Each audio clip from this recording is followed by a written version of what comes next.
Robert was elected by his peers to share a few words on behalf of the entire class.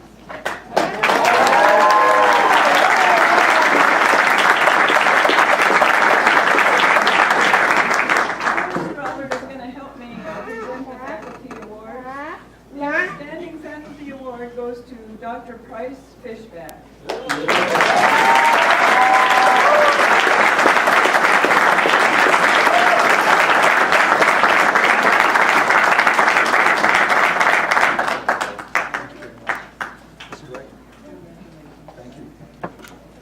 Love. That's good. I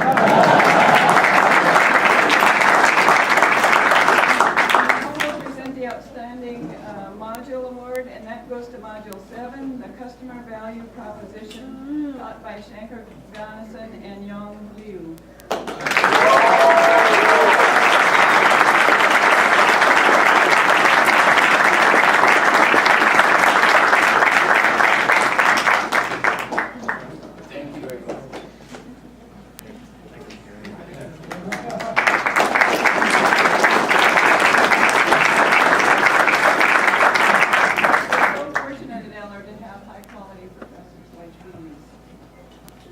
Please join me. Oh, let's see, we've done that. Sorry. Now I would like to introduce this year's student speaker elected by his peers to share a few words on behalf of the entire class. Robert Camacho was born and raised in Tucson. Most of his family resides here, and they are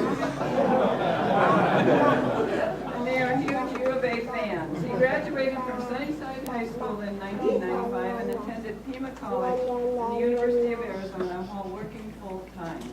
He started college in 1995 and graduated from the U of A with a political science degree in 2006. In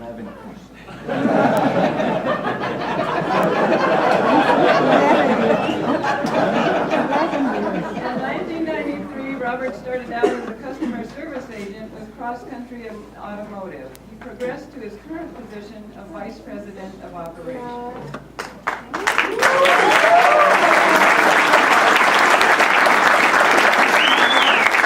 Cross Country Automotive is a global leader in integrated automotive services. Robert enjoys working with people, developing skill sets, and fostering a positive work environment where people can unleash their entrepreneurial spirit. When he can find the time, Robert enjoys traveling with his wonderful wife, Christy. Now, I would like to give you Robert, and he will give you your address.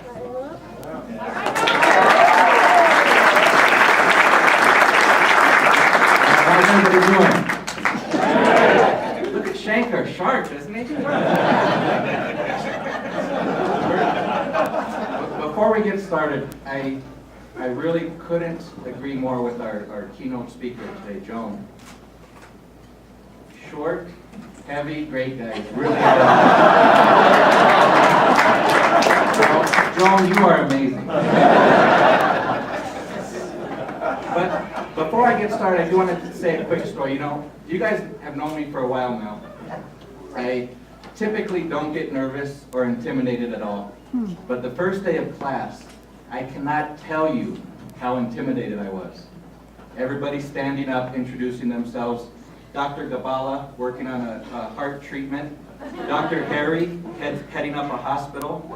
Amit putting cell phones together from sand. And me, by the time it got to me, I run a call center. I seriously can't tell you how intimidated I was.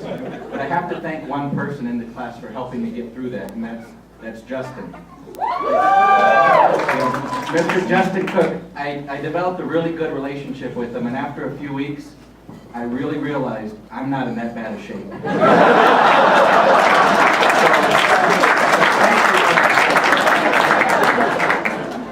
So let's get into it.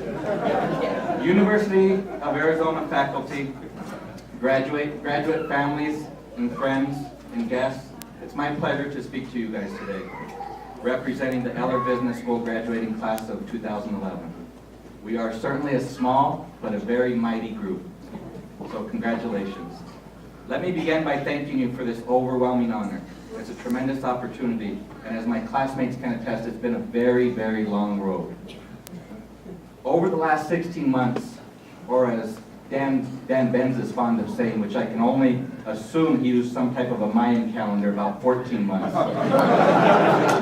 We've all shared so many diverse experiences together. Many of us have made relationships and friendships that will see us through our lifetimes. We have also learned, perhaps, or relearned even, that education is truly priceless. Our education has challenged many of us to juggle priorities and make time for those that we love. To that end, not only do I want to thank my family and my beautiful wife, Christy, for being my motivation over the years, but I'd also like to thank all of the members in the audience today who have helped in our collective journey. Let me thank the husbands.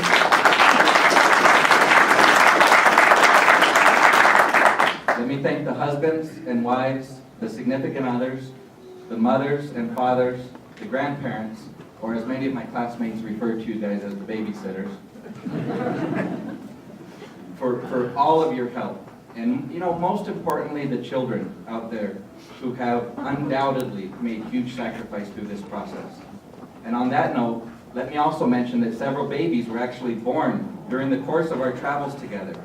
Not literally through the course of our travels together. But be that as it may, I wish to extend sincere congratulations to Mr. and Mrs. Mark/Merrick, who welcomed in a son, Alexander, Mr. and Mrs. Jeremy Riley, who welcomed in a son, Gavin, and Mr. and Mrs. Zia, who welcomed in a beautiful daughter, Amina.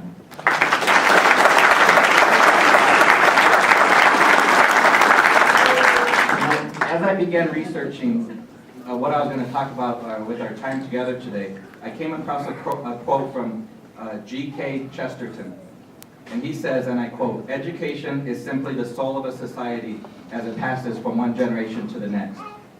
What a great way of looking at learning. Education is simply the soul of a society as it passes from one generation to another. I believe that we must all recognize the importance of learning from others, particularly those whose life experiences are greater than that of our own. Ongoing education through our families and with our children is critical if we want to leave the next generation with a better world.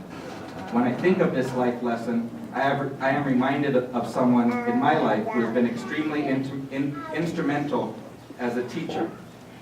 My grandfather, Mr. Juan Cruz, who is here with us today in the audience and recently celebrated his 85th birthday. In talking about my grandfather and the lessons he imparted to me, I would ask you to imagine me as a little boy. This face on a 4-year-old body.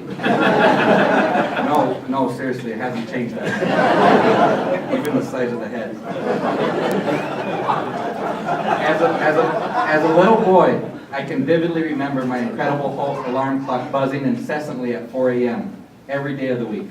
It was my job to get up that early in the morning to deliver newspapers with my grandfather. While most boys were sleeping in their underoos and dreaming about Spider-Man or being one of those brothers from the Dukes of Hazzard, I was getting up early doing a paper out with my grandfather. Every morning at that hour, for an hour or two, he taught me many of life's lessons. Somewhat surprisingly, he actually covered many of our MBA modules. Although he did it in kind of a way I could understand. As an example, he taught me net present value by having me manage my own account at the age of 5. He figured I'd already built up my chops because we all know a 4-year-old couldn't really manage their own money, so he waited till I was 5. He would pay me and had me pay for my own toys with the money that we had earned from delivering those newspapers. The more money we earned, the better chance I had to go buy something made of plastic that at that time was still made in America. He also taught me Q theory as well as process control by showing me how to set up the papers, fold them just right, and get them into the car on time.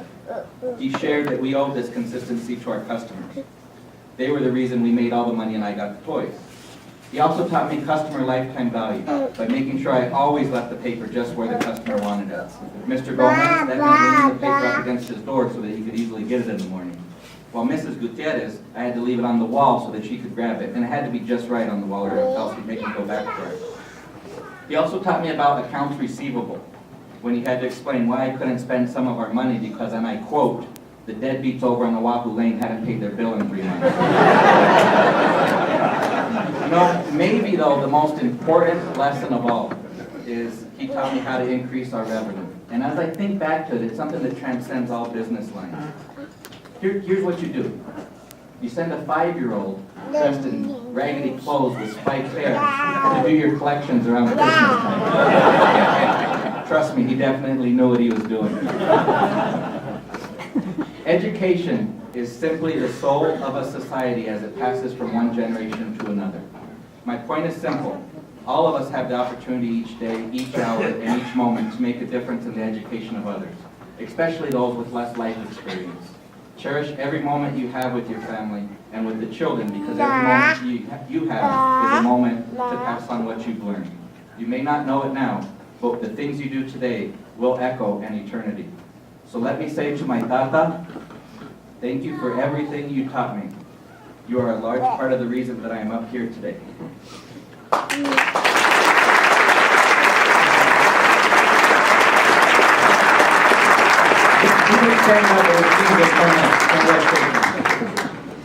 Now, before I leave though, Our student speaker, Robert M. Camacho.